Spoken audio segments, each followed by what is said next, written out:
Frank Lewis never asked for attention. At 68, the black bus driver simply did his job, ferrying passengers along Route 19 with quiet dignity.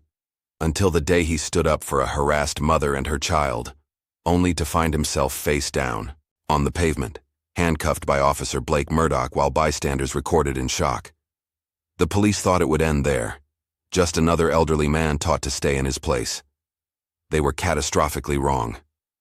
The deleted footage found its way to a Montana wilderness, where Caleb Lewis, Frank's son, decorated Green Beret, ghost among shadows, watched his father's blood stain the concrete. Captain Holloway's militarized precinct couldn't know they'd just awakened a man who had turned killing into an art form. As Frank sat alone on his porch that evening, miles away, Caleb methodically prepared for homecoming. Some men you can humiliate without consequence. Frank Lewis was not one of them. Just before we get back to it, I'd love to know where you're watching from today, and if you're enjoying these stories, make sure you're subscribed, because tomorrow's special episode is one you definitely don't want to miss. The soft glow of a bedside lamp illuminated Frank Lewis's weathered face as he rose before the sun. At 68, his body protested with familiar aches, but his internal clock remained as reliable as ever. 4:30 in the morning, same as when he'd served in Vietnam, same as his 30 years driving city buses. Frank moved slowly through his modest home, a small two-bedroom house in the eastern part of the city. Pictures of his late wife Evelyn smiled at him from the walls, frozen in time while he kept aging. He touched one frame gently, his morning ritual, before heading to the kitchen. "Morning, Evelyn," he whispered. "Another day." After a simple breakfast of instant oatmeal and black coffee, Frank buttoned his Metro Transit uniform shirt with careful precision. The collar was frayed slightly, the embroidered name patch faded from countless washings, but Frank kept it immaculate. Respect for the uniform, something he'd learned in the Army and never forgotten. As Frank stepped onto his front porch with his thermos, he spotted Rico Martinez working under the hood of an old Chevy in the neighboring driveway. The 19-year-old mechanic prodigy waved enthusiastically. "Morning, Mr. Lewis. Early as always." Frank smiled, his stern face softening. "Morning, Rico. That junker giving you trouble again?" "Nothing I can't handle." Rico wiped his hands on a rag. "Just needs some love and attention, like your bus, right?" "Route 19 is a lady who knows what she wants." Frank chuckled. "You staying out of trouble?" Rico's smile dimmed slightly. "Trying to, sir.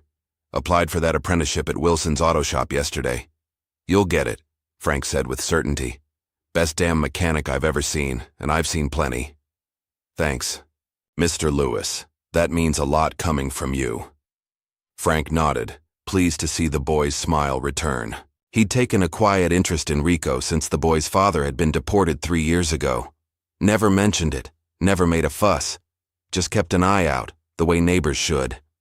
"Gotta roll," Frank said, checking his watch. "Bus won't drive itself." "Yet," Rico laughed. "They keep talking about those self-driving buses." "Not in my lifetime," Frank replied. "Some things need a human touch." The walk to the transit depot took 12 minutes exactly. Frank greeted the night shift dispatchers, checked his route clipboard, and performed his pre-trip inspection on bus 2187 with methodical care. Every mirror adjusted perfectly, every emergency exit checked, every inch of his route mapped in his mind. By 6:15, Frank was pulling out of the depot, headed for his first stop on Route 19. The city was just beginning to stir, streetlights still glowing against the pre-dawn purple sky. Frank felt the familiar calm settle over him behind the wheel. Here, he knew exactly what to do and how to do it. The first passengers of the day were the usual crowd.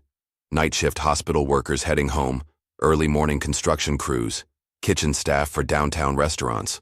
Frank knew most by name, greeting them with a quiet nod or a morning as they boarded.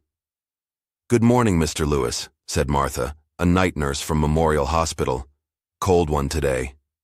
"Morning, Martha. They treating you right over there?" "Same as always," she sighed, dropping her fare in the box. "Too many patients, not enough hands." Frank nodded sympathetically. "Your grandson still playing ball?" The woman's tired face brightened. Championship game this weekend. He's pitching. He'll do great, got his grandmother's determination. The small exchange took seconds, but Frank saw Martha's shoulders relax as she made her way to a seat. These small moments, the human connections that made the city feel less cold, they mattered.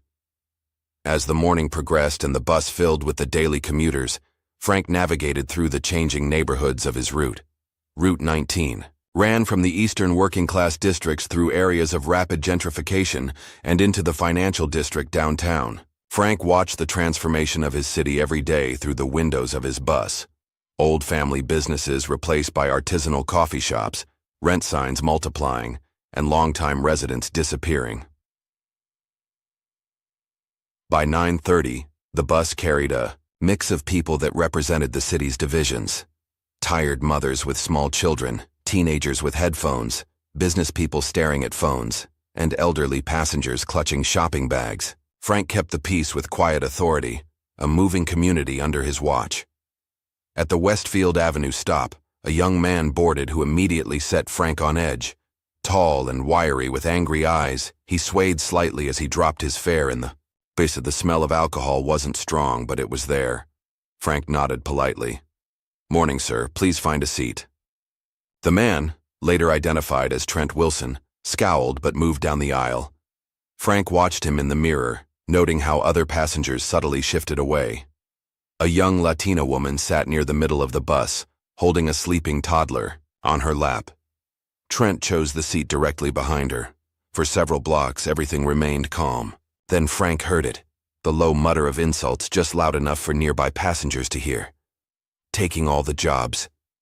Go back to where you came from." Frank glanced in his mirror again.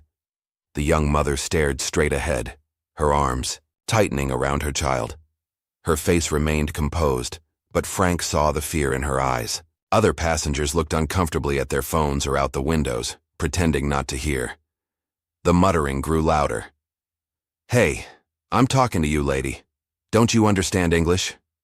Frank pulled the bus smoothly to the next stop. No passengers. We're waiting to board. He secured the brake and stood up, turning to face the interior. "Sir," he said calmly, addressing Trent, "I need you to keep your voice down. We've got a sleeping child here." Trent's eyes narrowed. "Mind your own business, old man. I paid my fare." "You did," Frank agreed. "And the fare buys you transportation, not the right to disturb other passengers. Now please keep it down or you'll need to exit at the next stop." "You threatening me?" Trent stood up, towering over the seated mother and child.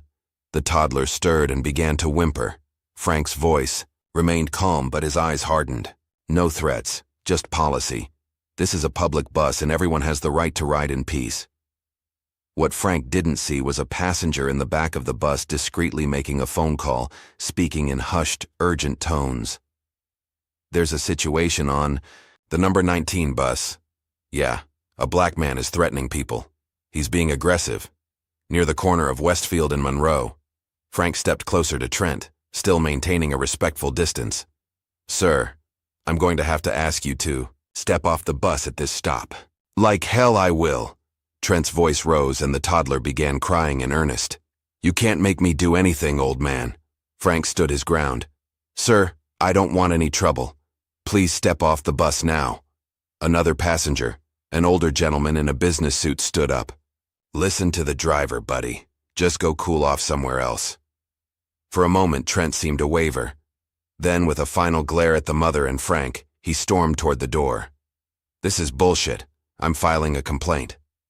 "That's your right," Frank said evenly, returning to his seat as Trent exited. He glanced back at the young mother. "You okay, miss?" She nodded, soothing her crying child. "Thank you," she said softly. Frank restarted the route, unaware that the situation was far from over. 2 stops later, as passengers exited and entered in the routine dance of public transit, Frank noticed a police cruiser pull alongside the bus with lights flashing. His heart sank slightly. Paperwork, delays, not what his passengers needed. Frank opened the doors, expecting an officer to step aboard with questions about the earlier incident. Instead, Officer Blake Murdoch charged up the steps with his hand on his holstered weapon, face tight with adrenaline. "Driver, step off the vehicle now," Murdoch shouted, his stance aggressive. Frank blinked in confusion. "Officer, is there a problem? I had a disruptive passenger earlier, but he's gone now. Hands where I can see them. Exit the vehicle immediately." Murdoch's hand moved to fully grip his weapon.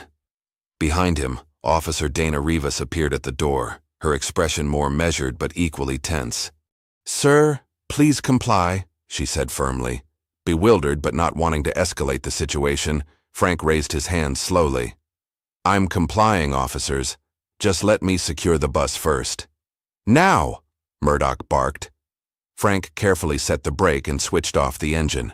The passengers watched in stunned silence as he stood and moved toward the door. The moment Frank stepped onto the sidewalk, Murdoch grabbed him by the shoulder and spun him around, slamming him face first against the side of the bus. "Officer, what is this about?" Frank asked, his voice strained as Murdoch wrenched his arms behind his back. "We received reports of a hostile black male threatening passengers," Murdoch growled, cinching handcuffs tightly around Frank's wrists. "Stop resisting." "I'm not resisting," Frank said calmly, though panic began to rise in his chest. "There's been a mistake. I'm the driver. The hostile passenger left the bus 10 minutes ago." Officer Rivas glanced uncertainly at the passengers, now pressing against the windows, some shouting protests. "Blake, I think—" "Shut up and secure the scene," Murdoch snapped, forcing Frank to the ground. The asphalt scraped Frank's cheek as Murdoch's knee pressed into his back. The young mother with the toddler rushed off the bus. "Officers, stop! He's the driver. He protected us from a drunk man who was harassing us." Murdoch ignored her. "Stay back, ma'am. This is police business." Frank lay on the pavement, the weight of Murdoch's knee making it difficult to breathe. His lips were bleeding from the impact with the ground, and pain radiated through his ribs. A teenage boy from across the street had his phone out, live-streaming the incident. Other bystanders gathered, many recording, voices rising in protest. "He didn't do anything." "That's the bus driver, you idiots." "He's an old man. What are you doing?" Officer Rivas approached her partner. "Blake, the witnesses are saying he's the driver. I think we need to—" "I've got this under control," Murdoch hissed, jerking Frank to his feet. "We're taking him in for questioning." Frank, dazed and hurting, caught the eye of the teenager filming. "Tell Rico what happened," he managed to say, before being shoved into the back of the police cruiser. Hours later, after being processed, questioned, and finally released without charges, Frank Lewis limped home. No apology, no explanation, just a dismissive "you're free to go" from the desk sergeant. As darkness fell, Frank sat alone on his porch, touching his swollen lip gingerly. He hadn't called anyone, hadn't reported to the transit authority, just called in sick for tomorrow and sat in silence, watching darkness settle over his neighborhood. Across the country, in a remote cabin nestled in the Montana wilderness, a man sat in a dimly lit room. Military precision defined the space. Maps on the walls, surveillance equipment humming softly, weapons stored with meticulous care. The man's hands moved with practiced efficiency as he cleaned a high-powered rifle. On a laptop screen before him played a video, the teenager's live stream, recovered from a dark web mirror site after being mysteriously removed from social media platforms within hours of posting. The man paused the video on a frame showing Frank Lewis's bloodied face, pressed against the pavement. His expression didn't change, but his hand stilled on the rifle. Caleb Lewis, Frank's estranged son, former Green Beret sniper with the highest confirmed kill count in his unit's history, set down the cleaning cloth and reached for his phone. It was time to go home. The cabin's interior told Caleb Lewis's story more truthfully than any military record ever could. Tactical maps covered one wall, not just of foreign territories, but of American cities as well. Glass cases held medals he never wore, but couldn't bring himself to discard. A worn journal sat open on the desk, filled with entries written in a precise, controlled hand.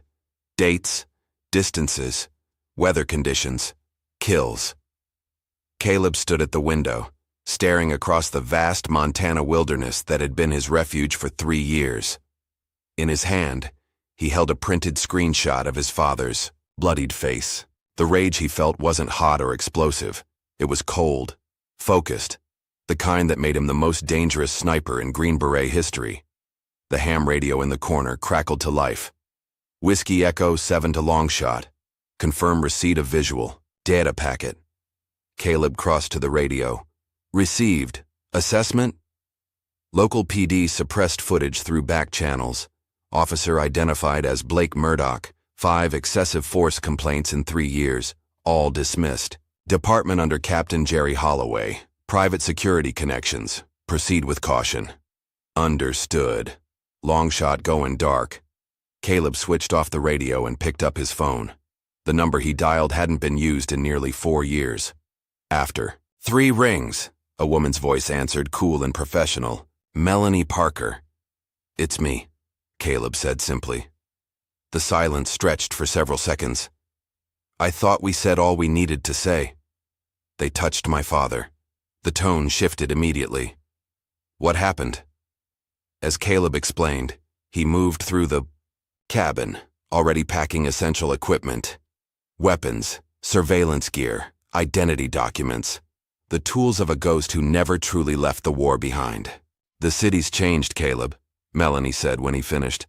Holloway's taken over half the district with his private security contracts. They're militarizing the police faster than anyone can track. Good.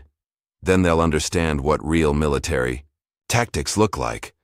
Caleb, I'm not asking for permission, Mel, just letting you know I'm coming. After a pause, she sighed. Your father needs more than a vengeful son with a sniper rifle. I know. That's why I called you first. 3 days later, Frank Lewis sat in a sterile waiting area at the police precinct. His bruises had deepened to a mottled purple, his lip still swollen despite the ice he'd applied. The young desk officer barely glanced at him. I'd like to file a complaint about my treatment during an arrest 3 days ago, Frank said quietly. The officer didn't look up from his computer. Fill out this form. Frank took the paperwork and spent 30 minutes meticulously documenting the incident. When he returned it to the desk, the officer scanned it with visible disinterest. We'll review this and contact you if necessary, he said, tossing the form into a tray. When might I expect to hear something? Frank asked. The officer finally looked at him, eyes cold. Look, old-timer, you want some advice? You want to make this worse for yourself? Because that's what happens to people who push this kind of thing. Frank held the man's gaze, decades of dignity in his posture despite the pain in his ribs. I just want it on record. It's on record. Now move along. There are people with real problems waiting. Frank walked slowly out of the precinct, the weight of humiliation heavier than his physical injuries. As he waited at the bus stop, now a passenger instead of a driver, he didn't notice the black SUV parked across the street, or the man inside watching him through polarized windows. Across town, Officer Dana Riva sat in her car in the precinct parking lot, long after her shift had ended. On the passenger seat lay a voice recorder and a manila folder containing photocopied internal reports. Her hand hovered over them, indecision written across her face. The incident with Frank Lewis wasn't the first time Blake Murdoch had escalated a situation unnecessarily. It wasn't even the 10th time. But it was the first time Dana had secretly recorded the aftermath. Murdoch bragging in the break room about teaching the old man a lesson. Captain Holloway's dismissive laughter, the casual agreement to adjust. The report. Her phone buzzed with a text from Murdoch. Drinks tonight? Team building. Captain's orders. Dana stared at the message, then at the folder beside her. Was she protecting herself by collecting evidence, or was she finally finding the courage to protect others? She wasn't sure yet. At that moment, in a upscale downtown cafe, Melanie Parker sat across from Nina Holloway, the 22-year-old daughter of Captain Jerry Holloway, and an outspoken community activist studying criminal justice at the local community college. Your father's new security contracts are raising serious concerns, Melanie said, her recorder discreetly placed between them. Private entities performing public policing functions with minimal oversight. Nina pushed her dark hair behind her ears, a nervous gesture that contrasted with her confident voice. That's why I agreed to talk to you. Dad thinks I don't know what's happening, but the community forums are filled with stories. Increased stops in certain neighborhoods, confiscated phones, deleted videos. Like what happened to Frank Lewis. Nina's eyes widened. You know about that? I just heard his name at a town hall meeting yesterday. An elderly bus driver assaulted during an arrest. She leaned forward. Was that Murdoch's work? Dad's golden boy. Melanie nodded. The footage vanished within hours. Not all of it, Nina said quietly. My friend works IT at the precinct. He says there's a shadow server where it all goes. As they continued their conversation, neither noticed the man at a corner table, baseball cap pulled low, listening to every word. That evening, Frank Lewis sat on his porch steps in the gathering darkness, sipping tea that did little to ease the ache in his bones. The neighborhood was quiet, most families already inside for dinner. His mind wandered to his son, not as the hardened warrior he'd become, but as the sensitive boy who'd drawn detailed pictures of birds and collected interesting rocks. The boy who'd enlisted after 9/11 with idealistic fervor, returning from multiple deployments increasingly remote, until the day he'd exploded at Frank for not understanding what it's like out there, and disappeared from his life. Frank was so lost in memory that he almost missed the small white envelope that had appeared on his welcome mat. No stamp, no address, just his name in a familiar, precise handwriting. With trembling fingers, Frank opened it and read the simple message inside. You don't have to stand alone anymore. See. For the first time since the incident on the bus, Frank Lewis broke down and wept. Miles away, in a nondescript motel room, Caleb Lewis methodically assembled surveillance equipment, 3 separate phones with scrambled signals, laptop with secure VPN, topographical maps of the city with key locations marked, the precinct, his father's home, Officer Murdoch's address, Captain Holloway's office and residence. On the bed lay a tactical vest, non-military clothing in neutral colors, and a case containing specialized equipment that few outside elite special forces had ever seen. Caleb moved with the focus of a man who had never truly left the battlefield, because, for him, the war had simply changed locations. Now it had come to his father's doorstep, and Caleb Lewis was about to bring the fight back to those who had started it. His phone vibrated with a message from an unknown number. She's interested. Meeting tomorrow. Watch your back. Ghost is in play. Caleb's expression hardened. If Ghost was involved, the situation was even more complex than he'd anticipated. Ghost. The code name for the handler who'd run Caleb's most classified operations, the man who'd enabled the darkest missions and then disappeared when scrutiny came. Outside Officer Dana Rivas's apartment, Caleb sat watching as she paced inside, phone to her ear, gesturing emphatically. He couldn't hear her words, but her body language told him she was conflicted, afraid, a potential ally, if he could reach her before fear pushed her back in line. Tomorrow, he would make his first move. Dawn hadn't yet broken when Officer Dana Rivas left her apartment building. She walked to her car with keys clutched between her fingers, a habit from police academy training. The parking lot was still dark, streetlights casting long shadows across the asphalt. Dana didn't notice the figure who had been there all night, watching from a parked sedan 3 spaces down.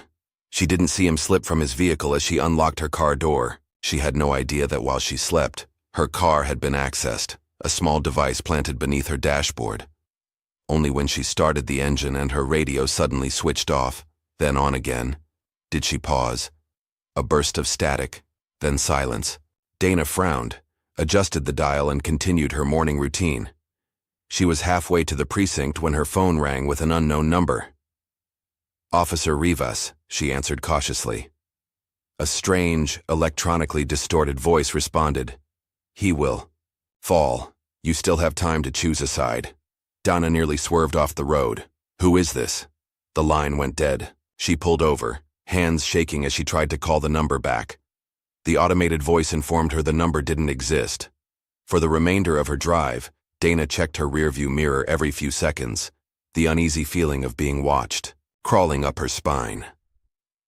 Across town, Officer Blake Murdoch was beginning his morning patrol in a predominantly black neighborhood that bordered the rapidly gentrifying West Side district. He rolled slowly past corner stores just opening, past bus stops where workers huddled against the morning chill. His radio crackled. Unit 237, we've got reports of gang graffiti on the south wall of Anderson Elementary.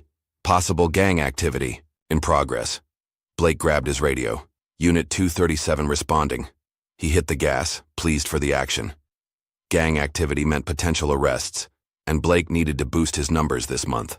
What Blake didn't know was that the call had been routed through a scrambled channel operated remotely by a man sitting in a parked car 2 blocks from the school. When Blake arrived, the school's wall was indeed freshly painted, a crude gang symbol still glistening wet. No perpetrators in sight, but Blake noticed a group of black teenagers walking nearby. "Hey, you! Stop right there," he shouted, hand moving to his weapon. The teens froze, raising their hands instinctively. "We didn't do nothing, officer," one boy said, terrified. "Against the wall, all of you," Blake ordered, adrenaline pumping. What happened next would be disputed in official reports, but was captured perfectly by the hidden camera Caleb had mounted on the school's rain gutter earlier that morning. Blake's escalation, the teens' confusion, the unnecessary roughness as he handcuffed 3 minors who had simply been walking to school. And later that day, an anonymous tip with video footage would arrive at the desk of Internal Affairs. The third complaint against Blake Murdoch in as many weeks. Night fell on Frank Lewis's small house. He sat at his kitchen table, sipping tea and reading the newspaper, a habit unchanged despite the digital age. The house was quiet save for the ticking of the old clock on the wall, a wedding gift from Evelyn's parents 40 years ago. The sound of tires on gravel drew his attention. Through the window, Frank saw an unmarked police cruiser rolling slowly past his house, headlights off. It was the 3rd night in a row. Frank drew the curtains closed and checked the locks on his doors. The bruises on his face had faded to yellowish smudges, but the deeper injury to his sense of security remained raw. As he prepared for bed, a crash of breaking glass shattered the silence. Frank moved cautiously to the living room to find a brick on the floor, surrounded by the glittering remains of his front window. Attached to the brick was a note. "Your mouth got your son killed once. Don't let it happen again." Frank stared at the message, confused and shaken. His son wasn't dead. Estranged, yes, but not dead. Was this a threat? A mistake? Either way, the implication was clear. Someone knew about Caleb, and they were watching Frank. The next morning, Frank made his way to the community college where Nina Holloway was hosting a legal aid workshop. Students and community members filled a small lecture hall, many taking notes as Nina introduced a panel of law students offering free consultations. Frank waited until the formal presentation ended, before approaching her. "Ms. Holloway?" he said quietly. Nina turned, recognition dawning on her face. "Mr. Lewis? Frank Lewis? You know who I am?" "Of course," she said, lowering her voice. "I heard about what happened on your bus route. That officer, Murdoch. He works directly under my father." Frank nodded slowly. "That's why I'm here. I need legal advice, but the precinct made it clear filing a complaint would only bring more trouble." Nina's expression hardened. "They threatened you." "Not directly," Frank said, showing her the note that had come through his window. Nina studied it, her hands trembling slightly. "This mentions your son. My boy Caleb. We haven't spoken in years, but he's very much alive. At least he was the last I knew." "Mr. Lewis, this is serious." Nina glanced around the emptying lecture hall. "Come with me. My friend Spencer is in his final year of law school. He can help us understand your options." As they walked down the hallway, neither noticed the custodian mopping the floor nearby, his cap pulled low over his eyes, his movements allowing him to stay within earshot. Miles away, in an abandoned subway maintenance tunnel beneath the city, a meeting was taking place in the shadows. A man known only as Ghost, silver-haired, expensive watch, scarred hands, held another man by the throat against a graffiti-covered wall. "I know he's back," Ghost hissed. "Caleb Lewis is operating in my territory." "I don't know what you're talking about," gasped the terrified informant, a former Army Ranger who had served with Caleb. Ghost tightened his grip. 8 years we ran ops together. 8 years I covered his tracks, protected his identity. He doesn't get to bring his personal vendetta into my city." "Lewis is a ghost himself," the informant choked out. "If he doesn't want to be found, you won't find him." Ghost released his grip, allowing the man to slide down the wall, gasping for air. "Everyone can be found. Everyone has a weakness." He straightened his tailored suit jacket, and has just had a brick thrown through his window. In the offices of the Independent Voice, a small but respected news outlet, Melanie Parker sat surrounded by stacks of documents. Her computer screen displayed property records, city contracts, and police incident reports. A digital trail connecting Captain Jerry Holloway to a private security firm called Vanguard Shield. Her phone rang, a secure line few people had access to. "I found something," she said without preamble. "Vanguard Shield isn't just providing equipment and training to the police department. They're running surveillance on citizens, building profiles on community organizers, and they have overseas operations, military contracts." On the other end of the line, Caleb's voice was measured. "How deep does it go?" "Deep enough that when I filed a records request about their city contracts, I got a visit from Homeland Security warning me about national security implications." "They're watching you now." "Probably." Melanie closed her laptop. "Caleb, this is bigger than what happened to your father." "I know.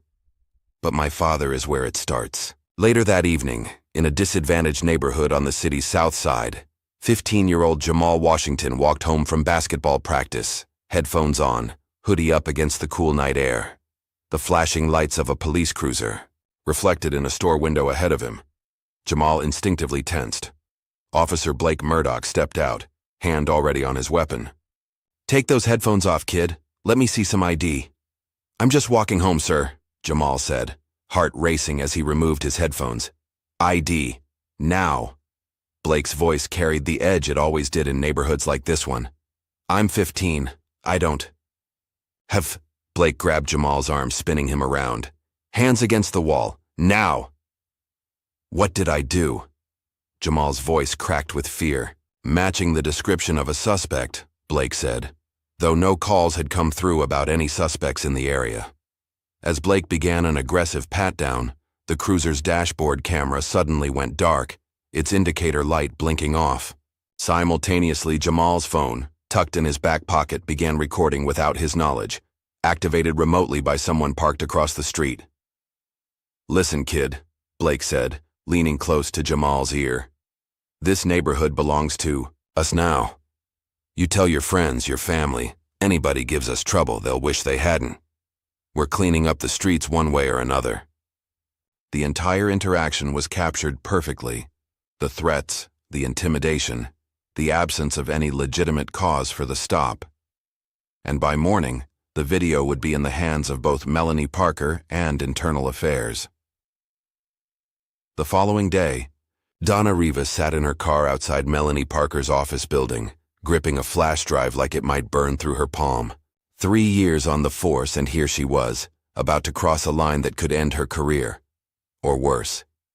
She'd spent the night reviewing the audio recordings she'd secretly made. Holloway ordering the example made of Frank Lewis, Murdoch bragging about roughing up teenagers, the casual discussion of which community organizers needed to be dealt with. The voice on the phone haunted her. "You still have time to choose a side." Gathering her courage, Dana entered the building and asked for Melanie Parker. 20 minutes later, she walked out with lighter hands and a heavier heart. The decision was made. There was no going back. As darkness settled over the city that night, Frank Lewis heard a soft knock at his back door. His hand moved to the baseball bat he'd begun keeping nearby, his heart hammering in his chest. "Who's there?" he called. "It's me, Pop."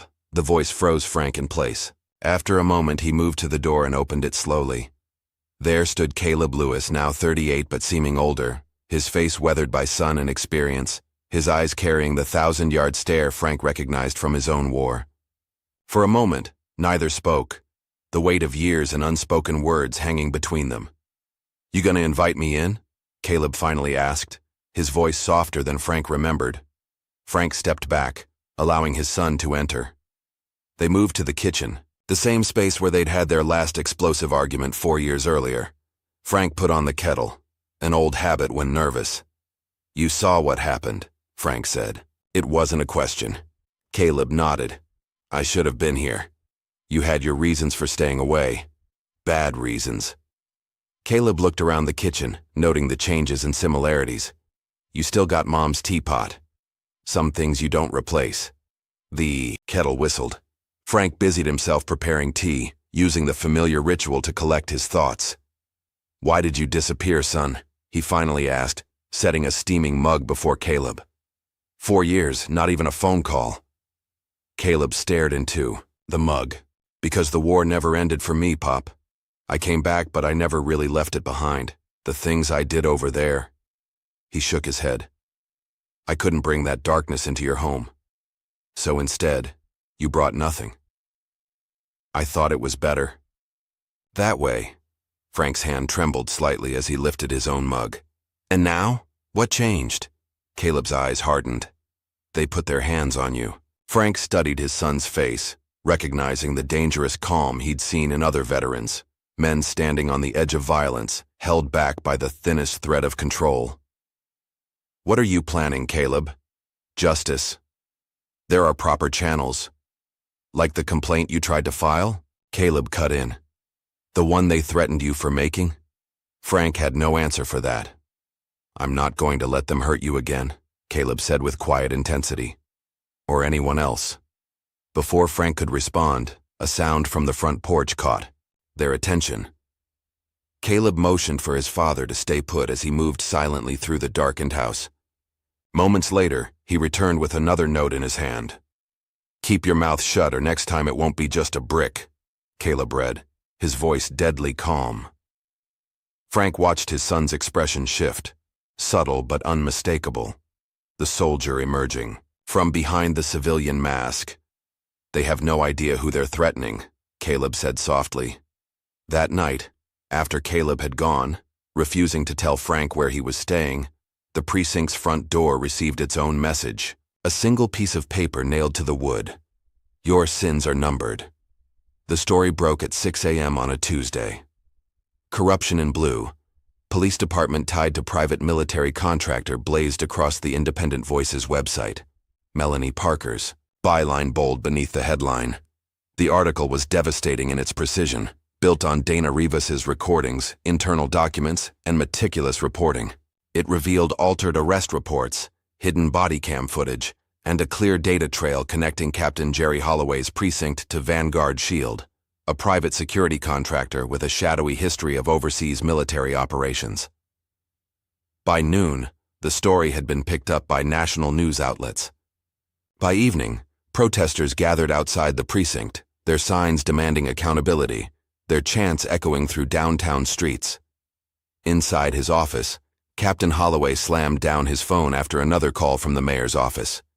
His face was flushed with rage as he addressed the officers gathered for an emergency meeting. "This is a coordinated attack on our department," he growled. "These so-called leaks are nothing but fabrications from disgruntled elements trying to undermine law and order in our city." The officers shifted uncomfortably. Many had read the article. Some had heard the leaked audio recordings of their own captain instructing them to focus enforcement efforts on neighborhoods opposing the Vanguard Shield contracts. "But sir," a younger officer ventured, "the recordings sound authentic." "Doctored," Holloway barked. "And I know exactly who's behind it." He clicked a remote, bringing up a military file photo on the wall screen, a grainy image of Caleb Lewis in uniform. "This man is a former Green Beret sniper, mentally unstable, and harboring a grudge against this department. He's targeting our officers and spreading disinformation." Dana Rivas, seated at the back of the room, kept her expression carefully neutral, even as her stomach knotted with anxiety. She'd been careful covering her tracks, but Holloway's resources were extensive.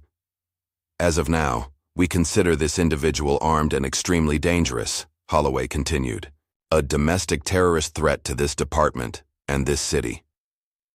After the meeting, Dana drove home with constant glances in her rearview mirror.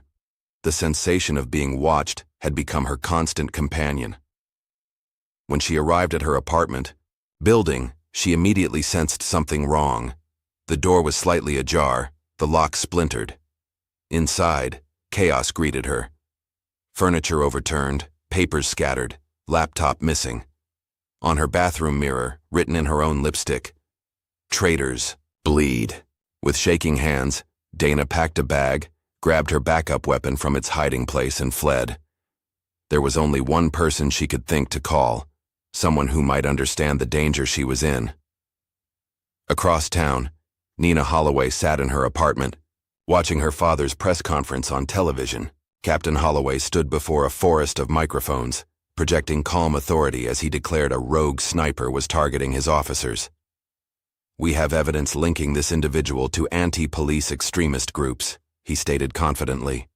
"And we will not rest until he is apprehended." Nina turned off the TV, her stomach churning. The man in the grainy photo, Caleb Lewis, was the son of the bus driver her father's officer had assaulted.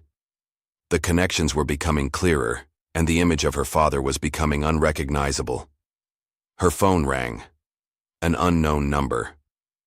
"Hello? Nina? It's Dana Rivas, Officer Rivas. I need help. Someone broke into my apartment. I think it was Blake, or someone working for your father." Nina hesitated only briefly. "Where are you now?" "Corner of Maple and 7th. "The diner. Stay there. I'm coming."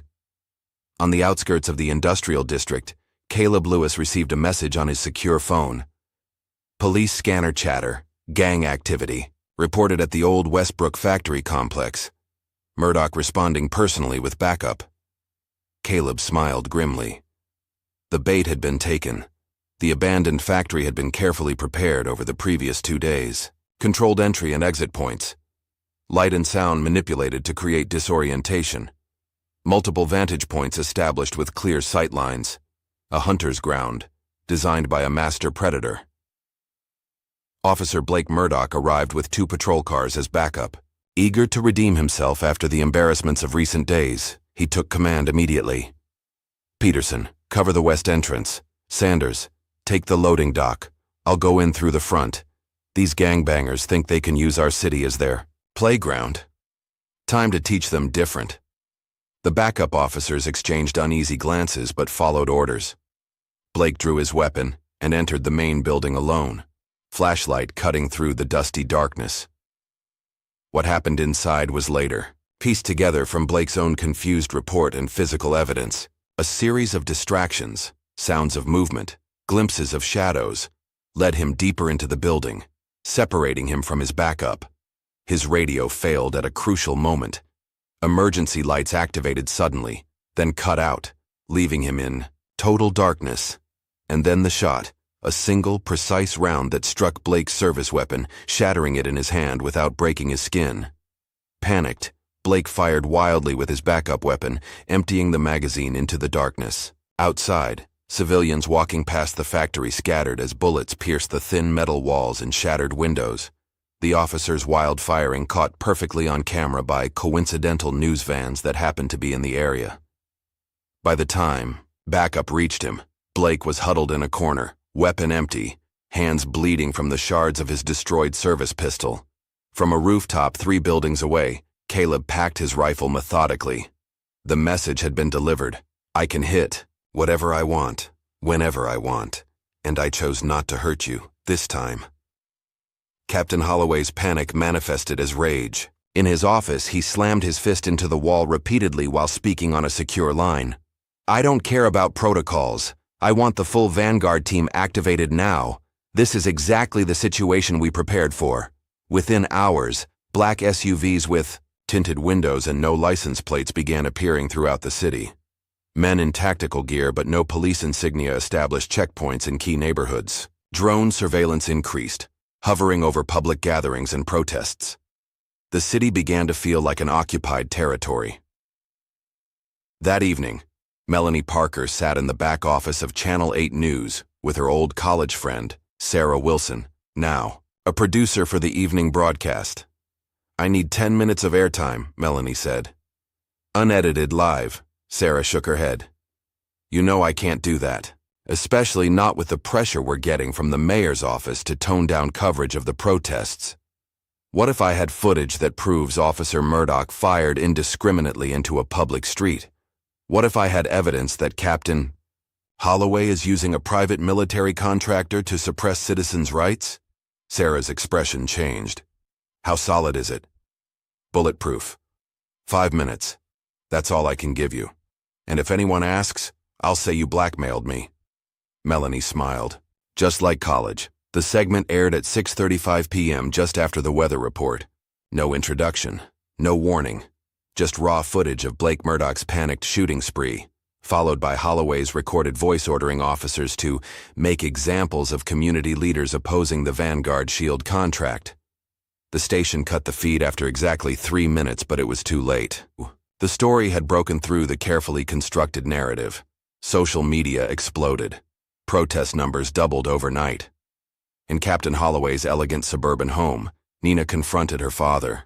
She found him in his study, phone pressed to his ear, issuing orders in a clipped military tone. I don't care how you do it. Find Rivas and shut her up. He looked up to see his daughter standing in the doorway and quickly ended the call. Nina, you shouldn't be here right now. Is it true? She asked, her voice steady despite her racing heart. Did you order Officer Murdoch to make an example of Frank Lewis? You're listening to lies and propaganda. I have ears, Dad. I heard the recording. Your voice. Holloway's expression hardened. You don't understand the pressures of maintaining order. Sometimes examples need to be made. Of innocent people. Of elderly bus drivers protecting women and children. There are no innocent people in this equation, Nina. Just those who understand the world is changing, and those who need to be shown the new reality. Nina took a step back, staring at her father as if seeing him for the first time. What happened to you? What happened to protect and serve? Grow up, Nina.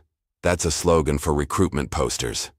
Real power comes from control, and control requires force. He moved closer. The department is evolving. Vanguard Shield is the future. We're creating a new model of security that will spread across the country. It's not security, Nina whispered. It's occupation. Holloway laughed softly. Such dramatic language. You're still so young. What Captain Holloway didn't realize was that Nina's phone was in her pocket, recording every word of his admission. By morning, the audio would be in Melanie Parker's hands. In Frank's neighborhood, tragedy struck. Unexpectedly, Rico, the young mechanic, was walking home from a late shift when a van with tinted windows pulled alongside him. Men in plain clothes forced him inside. Hours later, he was found in an alley, badly beaten, with a warning. Stay away from Frank. Lewis and his journalist friends. Frank sat beside Rico's hospital bed, rage and guilt warring within him. The boy's face was swollen beyond recognition, his right arm in a cast. This is my fault, Frank whispered. They're hurting everyone around. Me. Rico's eyes fluttered open. Mr. Lewis, he croaked. They asked about Melanie, about the videos I helped her hide. I didn't tell them anything. Frank squeezed the boy's good hand gently. You've been braver than anyone should have to be. By the time Frank left the hospital, his decision was made. He contacted Nina, who arranged an impromptu press conference on the steps of City Hall. With Melanie and Nina flanking him, Frank Lewis faced a crowd of reporters, cameras, and citizens. His voice, though quiet, carried across the hushed gathering. My name is Frank Lewis. I'm a bus driver for this city, a veteran, a father. For 30 years, I've served this community in my own small way. He touched his still healing lip. Last week, I was assaulted by police while doing my job, protecting a young mother and child from harassment. Frank looked directly into the cameras. They thought I would stay silent. They thought an old black man wouldn't fight back. They were wrong. He squared his shoulders, standing taller than he had in years. My son is not a terrorist, but I promise you, If you keep hurting people, he won't be the only one coming for you. This city belongs to its people, not to private armies or corrupt officers. As Frank spoke, Caleb watched from the crowd, his father's courage filling him with a pride he hadn't felt in years, and a determination to end the threat hanging over him once and for all. The city woke the morning after Frank's press conference to an uneasy stillness. News vans lined City Hall, reporters speaking urgently into cameras while behind them, growing crowds carried hastily made signs with slogans like "Justice for Frank" and "No Private Police." Mayor Harrison appeared briefly on the steps, reading a carefully worded statement. "We take all allegations of misconduct seriously and have initiated a review of recent incidents. In the meantime, we urge citizens to remain calm and respect the rule of law." The statement satisfied no one. Its deliberate vagueness only fueled the tension spreading through neighborhoods across the city. Frank sat in his living room, television on but muted, watching the response to his words. His phone hadn't stopped ringing. Journalists, community activists, even old army buddies who'd seen him on the news. He answered none of them. A knock at the door startled him. Frank moved cautiously to the window, peering through the curtain. Nina Holloway stood on his porch, alone. He opened the door. "You shouldn't be here. They're watching me." "I know," Nina said, stepping inside. "They're watching me too. My own father has someone following me." She looked around the modest living room. "Is Caleb here?" Frank shook his head. "He comes and goes like a ghost." "Well, we need him. Dana's gone completely underground after her apartment was ransacked. She's terrified." "What exactly did your father say to you?" Nina's eyes hardened. "Enough to know he doesn't see this as law enforcement anymore. He talked about control and force, about Vanguard shield spreading across the country." She lowered her voice. "Dad mentioned something called Phase 2. Whatever that is, it's starting now." As if on cue, Frank's police scanner, a relic from his days as a neighborhood watch coordinator, crackled with increased activity. Reports of strategic assets being deployed to key locations, code words and clipped responses suggesting a coordinated operation unfolding across the city. By midday, the evidence was visible to everyone. Black SUVs with heavily armed personnel in tactical gear, but no identifying insignia established checkpoints at major intersections. Surveillance drones buzzed overhead, no longer disguised as routine traffic monitoring. The occupation Nina had described was beginning in broad daylight. Across town, in an abandoned mechanic's garage, Caleb Lewis stood before a wall covered with maps, photographs, and tactical assessments. Each Vanguard shield location was marked, each known operative identified, their patterns documented with a sniper's attention to detail. In Caleb's methodical mind, they weren't people anymore. They were targets. His secure phone vibrated with a message from Reese, his former tech specialist from the Green Berets who'd been helping him remotely. Intercepted communication. VS plans to designate South District Youth Center as insurgent headquarters at 1500 hours. Raid imminent. The South District Youth Center, where Nina volunteered, where Rico taught kids basic auto mechanics. A community hub that had been vocal against increased policing. Caleb's jaw tightened. This wasn't random escalation. This was calculated provocation, designed to trigger community response that would justify further crackdowns. 3 miles away, Officer Blake Murdoch knelt, in the shadows behind the youth center, placing a backpack containing illegal weapons and radical literature inside a ventilation duct. His hands shook with nervous energy, his eyes darting anxiously. Ever since the warehouse incident, Blake had become increasingly erratic, convinced that Caleb Lewis was watching his every move.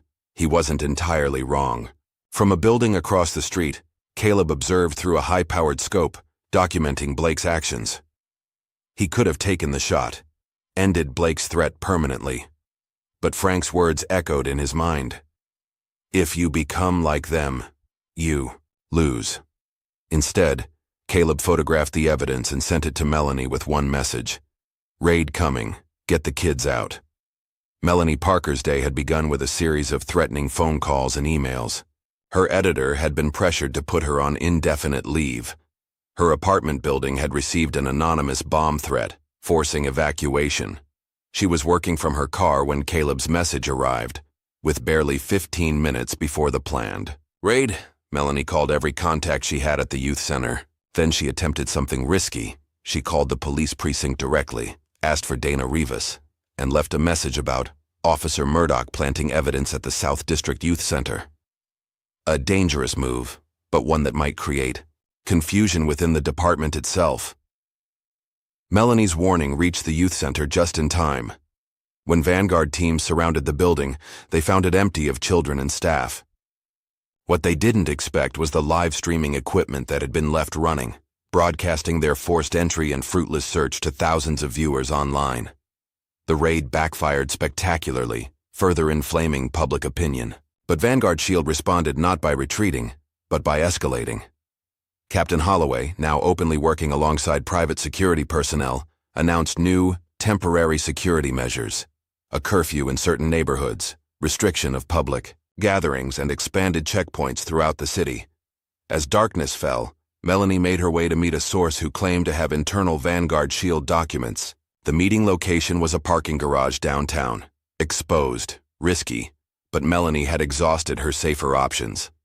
She waited nervously on the third level, scanning for any sign of her contact. The sound of boots on concrete came from the wrong direction. Too many footsteps. A trap.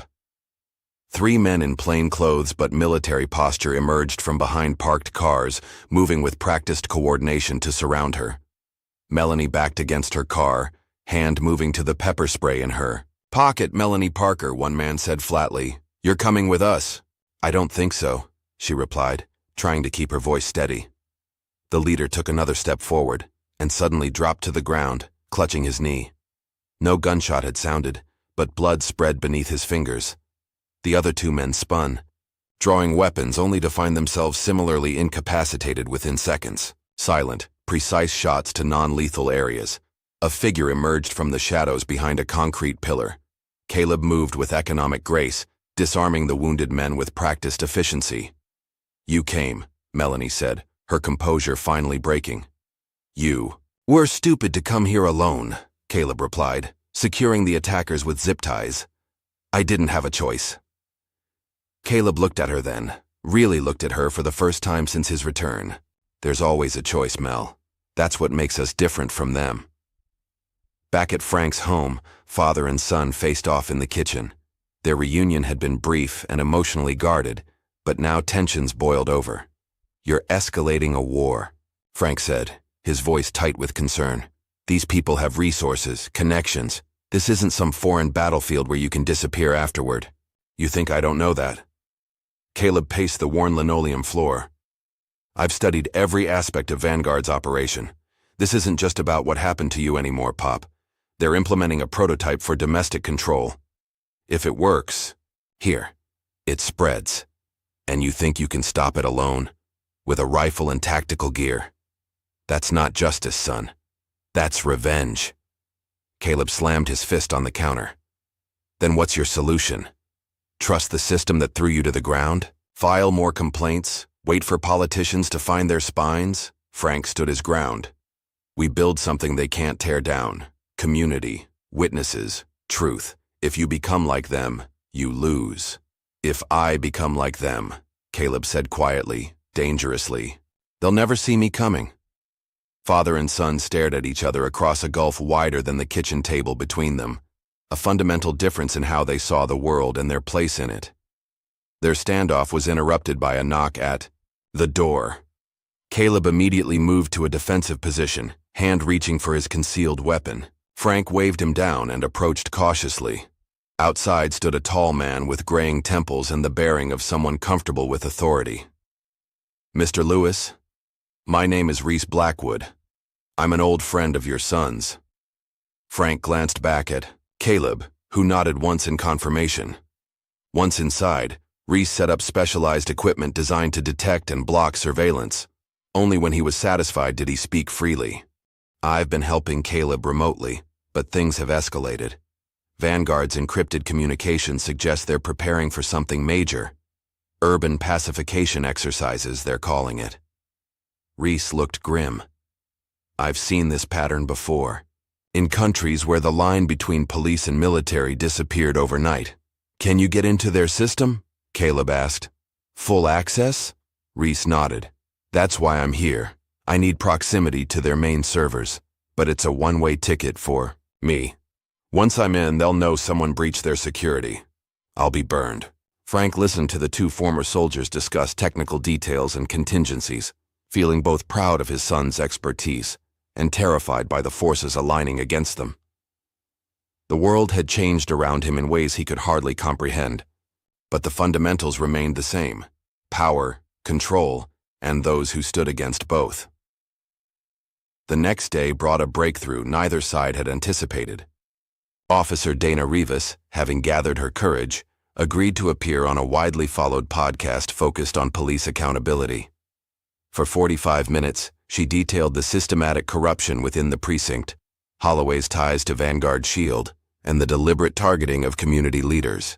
The final straw for me, Dana said, her voice steady despite her obvious fear, was hearing Captain Holloway specifically order Officer Murdoch to make an example of Frank Lewis, a respected bus driver who was simply protecting a passenger from harassment.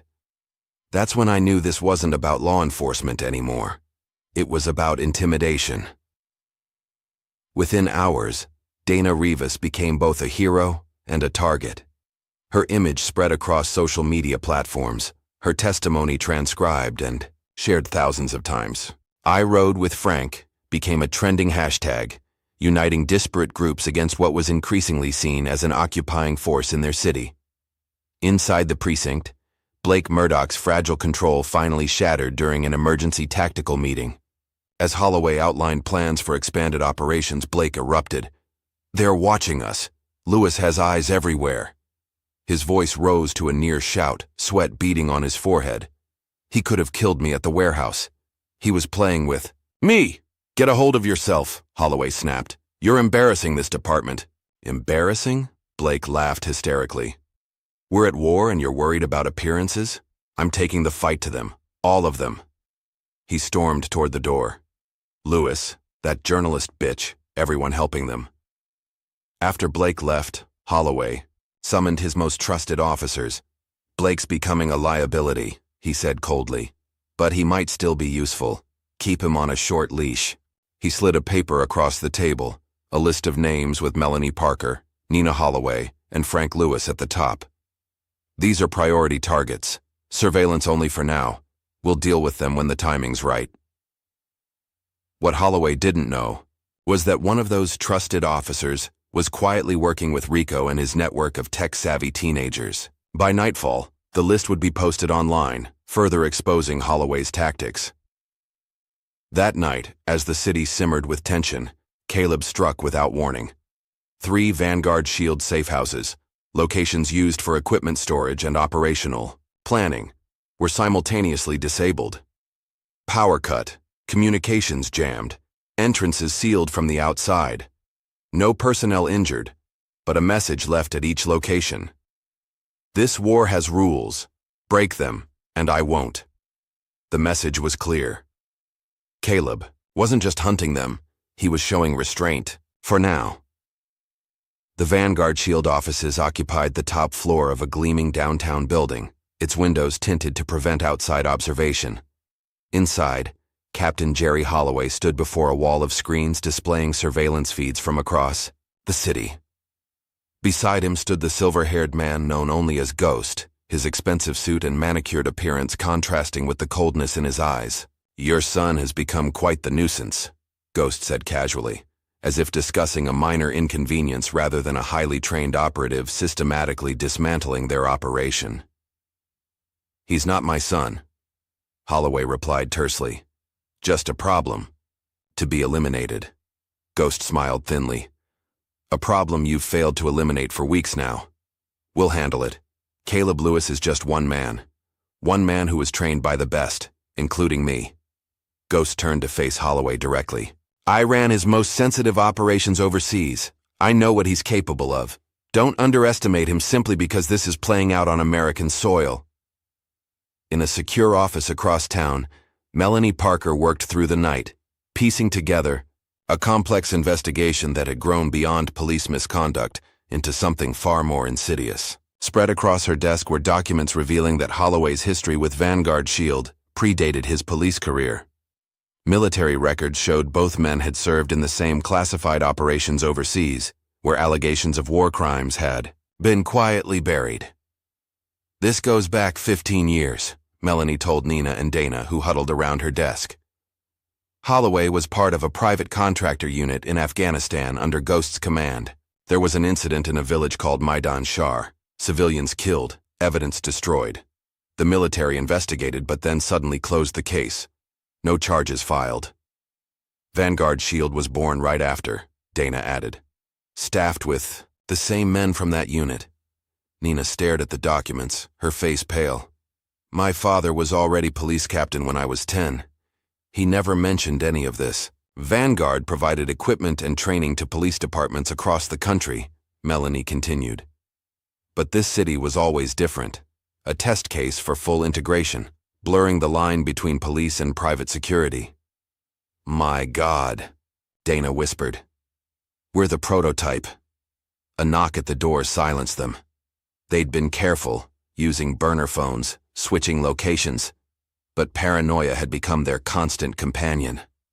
Dana drew her backup weapon while Nina approached the door. Cautiously, it was Rico, his arms still in a cast but his eyes bright with urgency. They're moving on Frank's house, right now. Across town, Frank Lewis sat on his front porch despite the late hour and the unofficial curfew in his neighborhood. His decision to speak publicly had liberated something in him, a burden carried since youth. In the quiet darkness, he allowed himself to remember what he'd buried for decades. In 1979, Frank had witnessed 2 officers beating a handcuffed teenager behind a convenience store. He'd testified truthfully, breaking the blue wall of silence. The repercussions had been swift. Dead animals on his doorstep, brake lines cut, midnight phone calls threatening his wife and infant son. The officers were eventually convicted, but Frank had been forced to leave his job at the city's transit authority and move to another state. For 40 years, he'd carried the lesson. Speaking truth to power came with consequences that touched not just you, but everyone you loved. It was why he'd kept his head down for so long, why he'd prioritized survival over justice. But age had given him perspective. His silence hadn't protected Caleb from the horrors of war or the psychological wounds he'd brought home. It hadn't saved his community from the slow creep of militarized policing. Perhaps, Frank thought, silence had cost him more than speaking ever could. His phone rang, interrupting his reflections. Dad, get out of the house now, Caleb's voice urged without preamble. Blake's coming for you. Frank moved with surprising quickness for his age, grabbing the pre-packed bag he'd prepared for this eventuality. He was halfway down his back steps when headlights swept across the front of his house, followed by the sound of a car door slamming. Officer Blake Murdoch approached Frank's front door, weapon drawn, movements jerky with barely controlled rage. When no one answered his aggressive knocking, he kicked in the door and rushed inside. Frank had already disappeared into the darkness between houses, moving as silently as his Vietnam training allowed.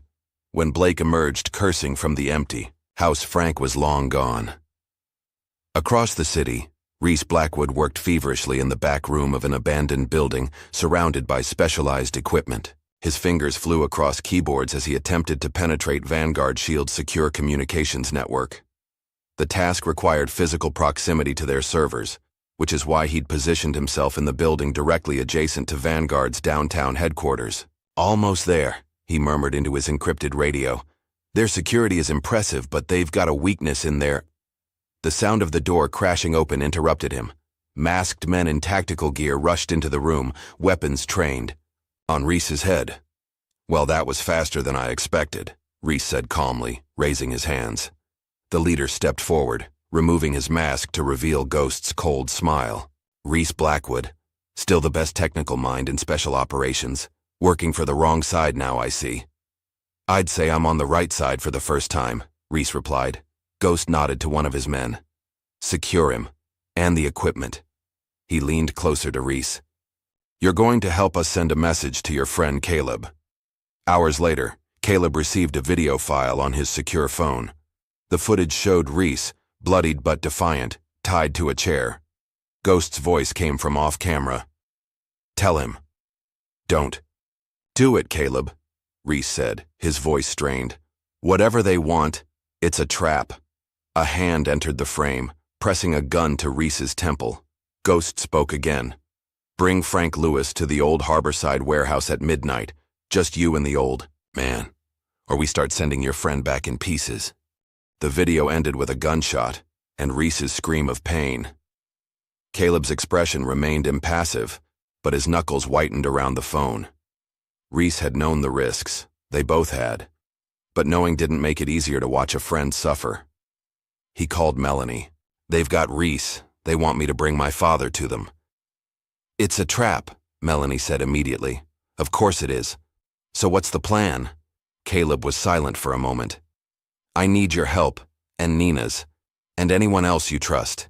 It's time to end this. Across town, Officer Dana Rivas was leaving a town hall meeting where she'd spoken publicly about police reform. The crowd had been supportive, even calling her a hero. For the first time in weeks, Dana felt the weight of fear lifting slightly. Perhaps change was possible after all. She was halfway to her car when the shot came. A silenced weapon. A skilled shooter. The bullet entered her shoulder, spinning her around with its impact. Dana collapsed to the pavement as screams erupted around her. Through the haze of shock and pain, she saw a figure in a hoodie walking calmly away, disappearing into the night. Within minutes, ambulances arrived. As paramedics worked to stabilize her, Dana fought to remain conscious. Blake, she managed to say to the officer who'd responded to the scene. It was Blake. At the hospital, Frank Lewis arrived before any other visitors. He sat beside Dana's bed, watching the machines monitor her vitals, seeing in her the courage he'd once abandoned in himself. When she briefly regained consciousness, Frank leaned closer. You were braver than most soldiers I've known, he told her quietly. Rest now. We'll finish what you started. Later that night, Rico sat in his bedroom, his injured arm throbbing as he worked his keyboard one-handed. Despite his injuries, he'd become the nexus of a digital resistance network, coordinating information from dozens of sources across the city. The police wanted to believe they were facing one man, Caleb Lewis, but the reality was more complex. Citizens of all ages were rising up, using whatever skills they had to oppose the occupation of their city. Rico had just hacked into Officer Blake Murdoch's cloud storage, a surprisingly easy task given the man's poor security practices. What? He found confirmed their suspicions. The hit list from Captain Holloway, complete with surveillance photos, addresses, and detailed plans for neutralizing targets. Frank Lewis's name was highlighted at the top with a handwritten note. Priority 1, tonight.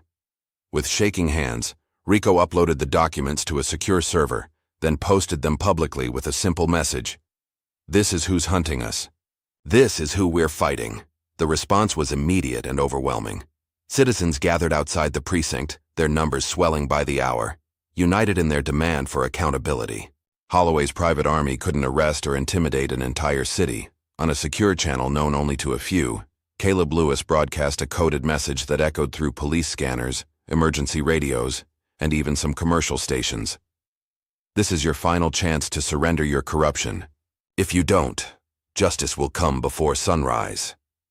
In the darkness of an abandoned church, Frank prayed for the first time in years, not for safety or protection, but for wisdom, for the strength to stand rather than run, for his son to find his way back from the darkness of war without losing himself to vengeance. I'm sorry I wasn't there for you when you came home, Frank whispered into the empty sanctuary. I was afraid of your anger because I recognized it, because I buried mine. For so long, he didn't hear Caleb enter, didn't know his son had heard every word until Caleb replied from the shadows. You did what you thought was right. You always have. Frank turned to find Caleb standing in the aisle, not in tactical gear but in simple, civilian clothes, looking more like the son he remembered than the warrior he'd become. "They have Reese," Caleb said. "They want me to bring you to them." "And are you?" Frank asked, his voice steady. "No, we're bringing the fight to them. But I need to know you're with me." Frank stood, his decision made.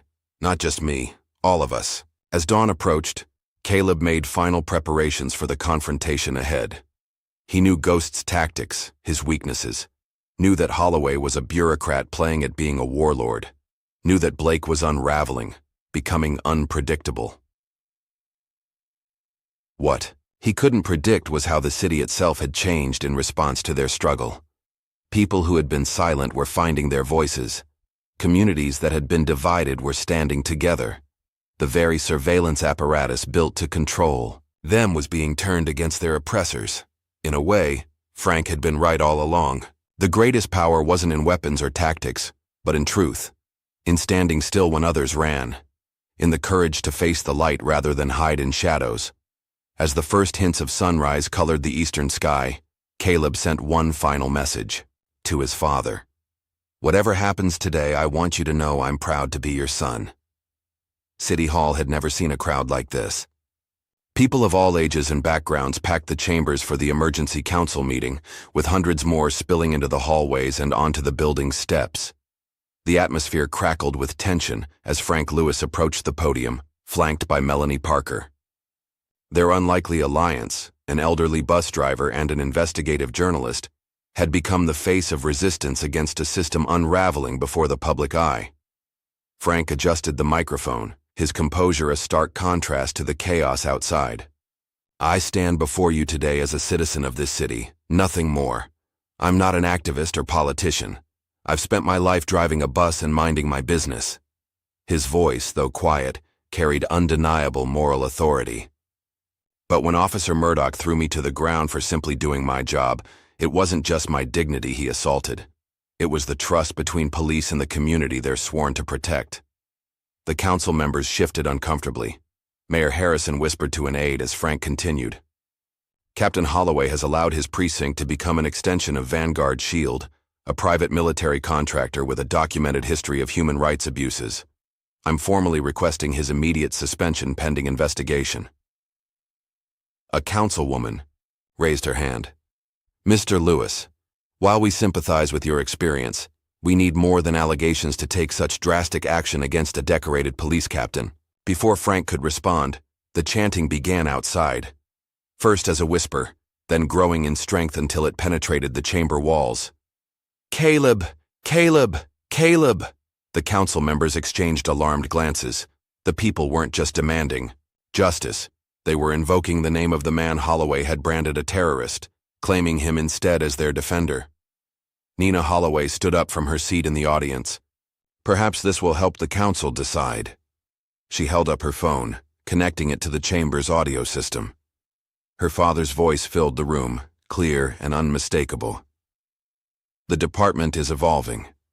Vanguard Shield is the future. We're creating a new model of security that will spread across the country." Then, more damning, "Sometimes examples need to be made." The audience erupted. Council members huddled in urgent conversation. The mayor motioned for calm, his political instincts recognizing the moment when control was slipping away. "In light of this new evidence," he announced, "I am ordering the immediate suspension of Captain Gerald Holloway pending a full investigation by an independent commission." Outside, the crowd roared its approval, the sound washing over the city like a wave. Captain Holloway received the news in his command center at Vanguard headquarters. His face remained impassive, but the vein pulsing at his temple betrayed his fury. "They think this changes anything?" he said to the room of operators. "By the time their investigation begins, we'll have implemented Phase 2. He turned to his communication officer. "Deploy all units, full tactical protocol. I want every strategic point secured by midnight."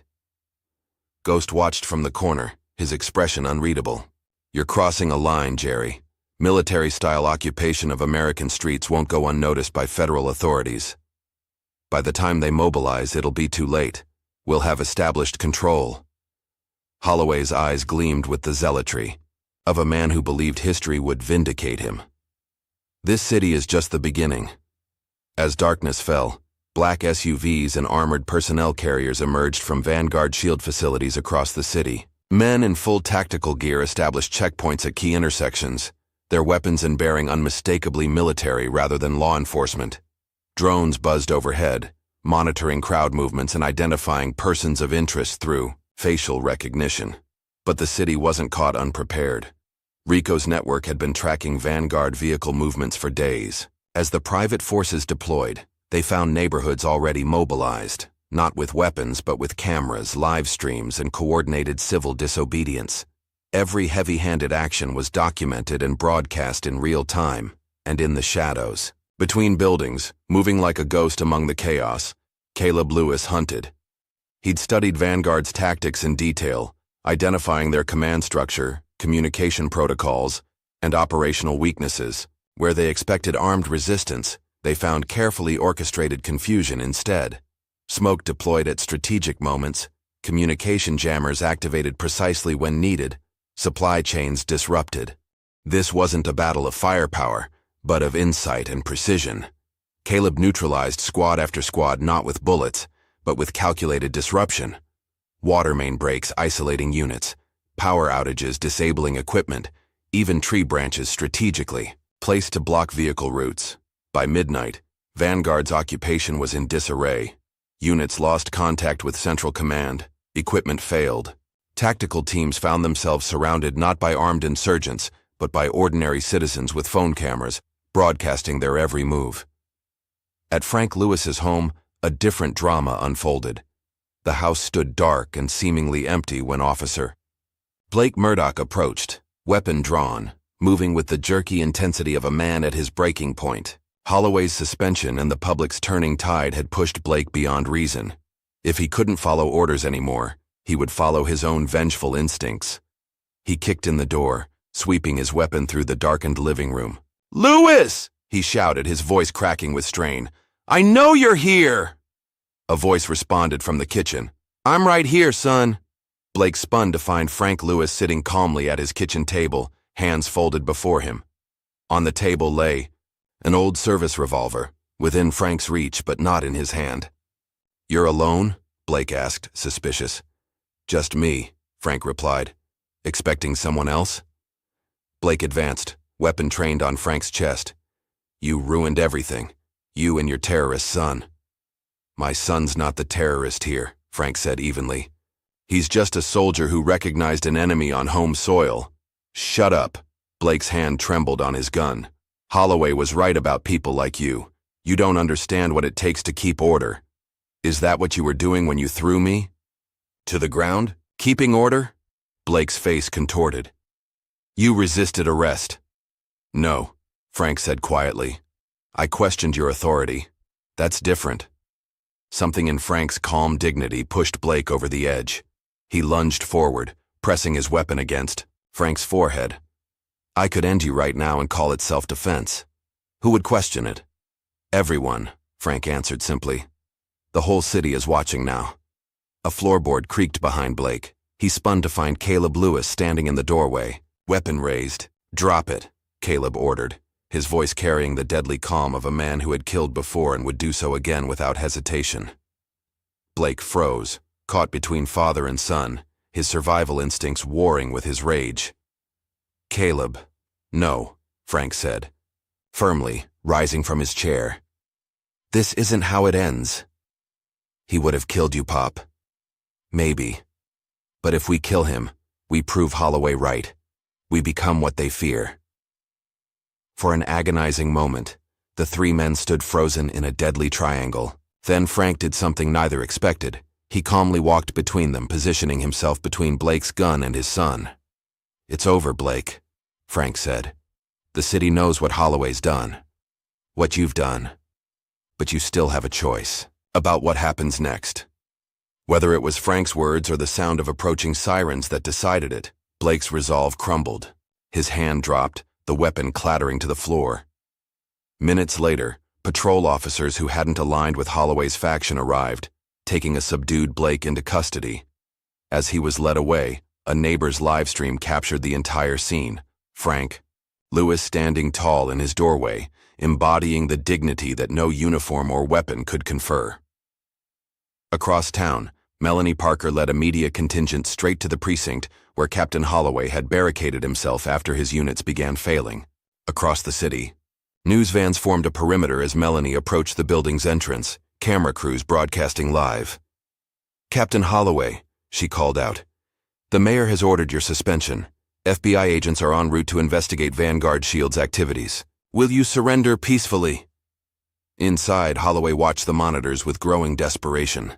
His officers were abandoning him, some leaving quietly through side exits, others openly joining the gathering crowd.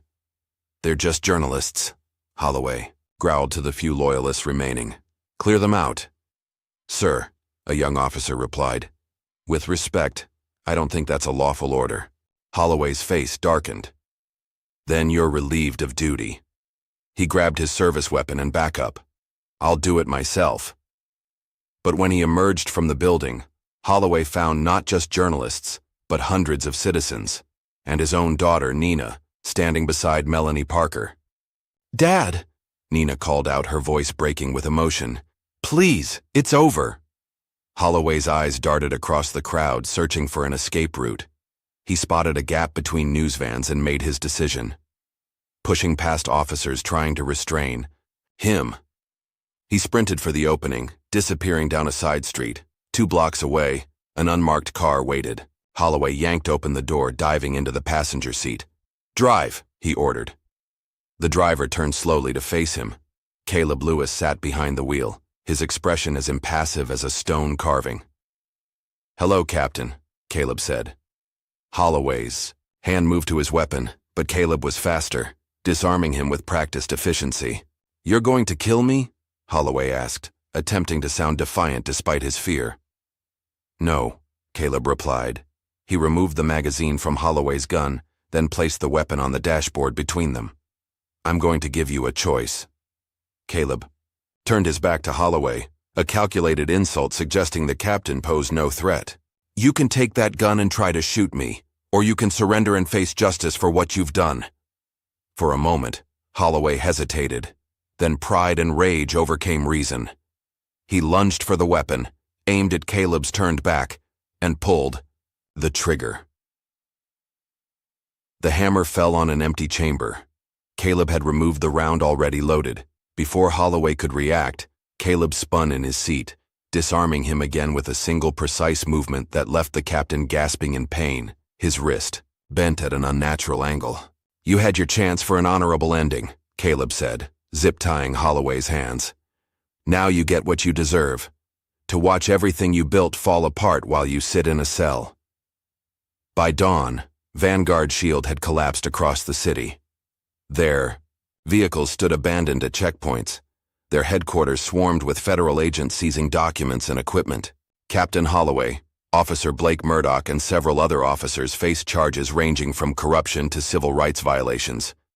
And somewhere in the chaos, Caleb Lewis disappeared again, leaving behind a city forever changed by his intervention, but ultimately saved by the quiet courage of his father, who had finally found his voice.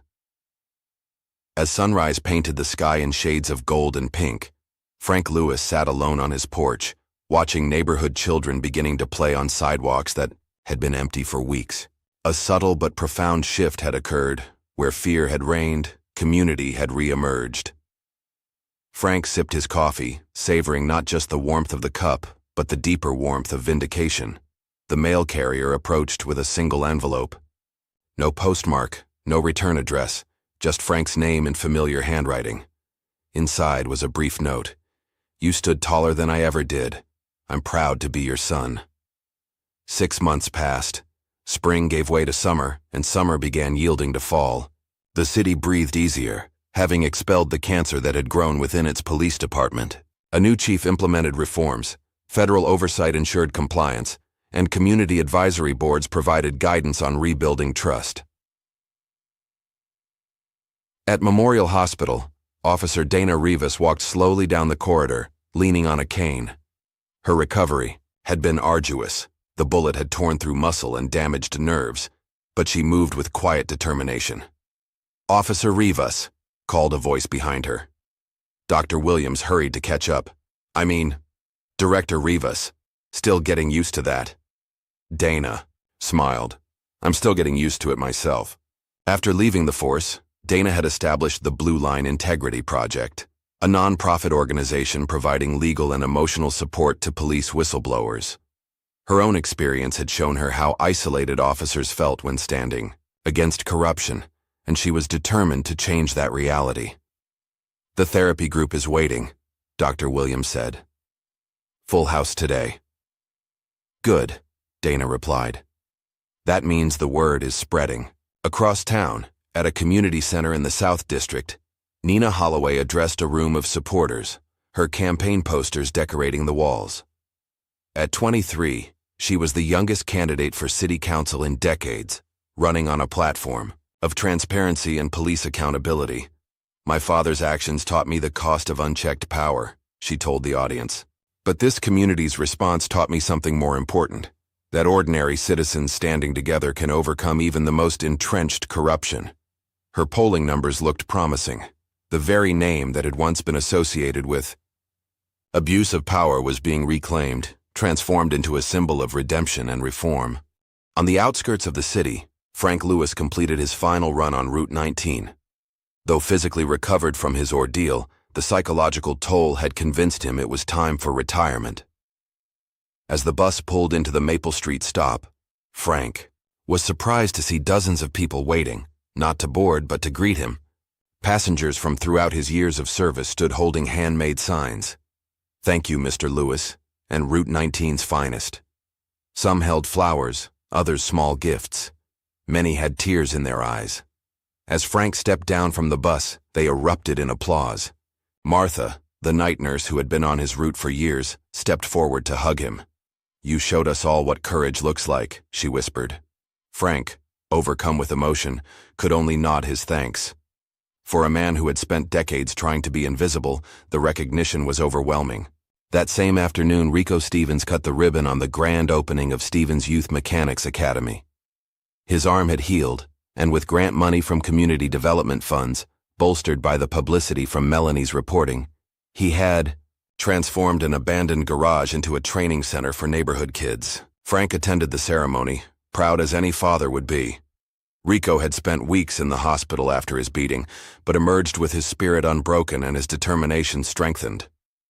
"Mr. Lewis," Rico said during his speech, "taught me that standing up for what's right isn't always safe, but it's always necessary. This academy is for kids who need to know they belong somewhere, that they have value, and that their community believes in them." In a maximum security prison upstate, Blake Murdoch sat alone in the cafeteria, isolated even among hundreds of inmates. His trial had been swift, his conviction certain given the mountain of evidence. Now he spent his days in paranoid solitude, convinced that Caleb Lewis might somehow reach him even here. A guard delivered his mail, a single envelope with no return address. Inside was a short note. "There are worse things than silence. Justice knows your name now." Blake reported the note to prison authorities, demanded protection, claimed his life was threatened. But the note contained no explicit threat, and his credibility had long since been exhausted. The former officer was left to serve his sentence tormented not by actual danger, but by the shadow of the man who had exposed him. Melanie Parker's book, Shadow of the Badge, debuted at #1 on the bestseller lists, a comprehensive account of Holloway's rise and fall, and the ordinary citizens who had brought a militarized police force to justice. The dedication page read simply, "To Frank Lewis, who reminded us that courage often comes from the most unexpected places." At a book signing event, a young reporter asked Melanie about Caleb's whereabouts. "There are rumors he's been spotted overseas, that he's helping oppressed communities in conflict zones. Is there any truth to that?" Melanie smiled enigmatically. "Caleb Lewis remains a ghost, but perhaps that's what some situations require. Someone who can move between worlds, bringing justice where law has failed." On a crisp autumn evening, Frank sat on his newly repaired porch, listening to neighborhood sounds returning to normal. Children played tag on the sidewalk. Neighbors chatted across fences. The rhythms of community life, once disrupted by fear, had re-established themselves. Frank had begun writing his memoirs at Melanie's encouragement, not as a tale of revenge but as a testament to resilience. He'd titled it, "The Man on Route 19, focusing on the lives that had intersected with his over 30 years of driving, the same streets, observing the same changing neighborhoods. As darkness fell, Frank noticed something on his welcome mat, a small package that hadn't been there earlier. Inside, he found a military medal he recognized instantly, the Bronze Star with Valor device, and a photograph of a younger Caleb in uniform. Frank turned over the photo, finding a handwritten message. "I'm always watching over you, Pop." He looked out into the darkness, wondering if his son might be there, invisible but present. Frank raised his coffee mug in a silent toast to the shadows, acknowledging the bond that remained unbroken despite years and miles. Years later, a young boy boarded a city bus named the Frank Lewis in his honor, a small tribute the transit authority had implemented upon Frank's retirement. The boy, no more than 10, stared at the plaque near the driver's seat with Frank's photo and a brief description of his service. "Who was Frank Lewis?" the boy asked the driver. The driver, a middle-aged man who had once been a teenager live-streaming police abuse from a street corner, smiled warmly. "Frank Lewis," he replied, "was the bravest man I ever knew, because he stood still when everyone else ran." The bus pulled away from the curb, continuing the route Frank had driven for decades. Above the city, like a guardian spirit, the legend of Caleb Lewis lived on in whispered stories, the shadow defender who had appeared when needed most, and then vanished back into the world's forgotten places. And in a small house on a quiet street, Frank Lewis's memoir sat proudly on bookshelves in homes throughout the city, a reminder that courage comes in many forms, and that sometimes the greatest heroes are those who simply drive us safely home. What price are we willing to pay for justice when the system itself becomes corrupt? Frank and Caleb's journey reminds us that courage comes in many forms, sometimes in standing still when others run. If this story moved you, please like, subscribe, and share to support more powerful narratives about ordinary heroes facing extraordinary challenges.